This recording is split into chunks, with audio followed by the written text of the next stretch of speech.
tout autre chose. Les premières fraises d'Alsace sont arrivées sur les étals. Rouges, belles, juteuses, des fraises précoces cultivées sous serre qui n'ont rien à envier aux fraises du Midi. Reportage à la ferme Christen de Stotzheim, Marie Heidmann et Cathy Hubert. Dans ces cageots, la cueillette du matin. À la ferme Christen de Stotzheim, cela fait 15 jours que la récolte de fraises a démarré. Des fraises précoces cultivées sous serre en jardin suspendu. Ici, l'hygrométrie est savamment contrôlée, les traitements sont quasi inexistants et les serres ne sont pas chauffées. C'est l'idée d'avoir des fraises bien aérées.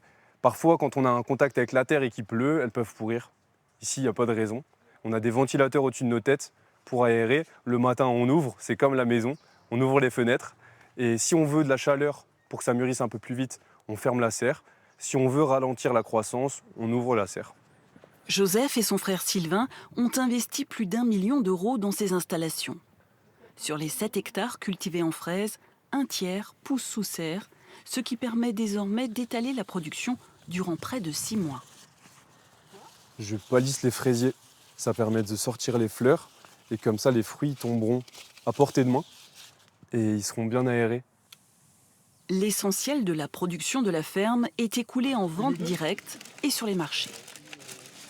Oui, voici. J'étais déjà venue ici la semaine dernière et je reviens parce que c'était super bonne. Avant la fraise locale, il y a la fraise de France, donc ce qui est chouette parce que ça reste français.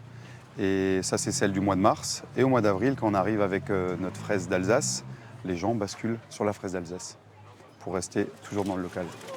Le kilo est pour l'heure vendu à 13 €, un prix en deçà de la moyenne nationale.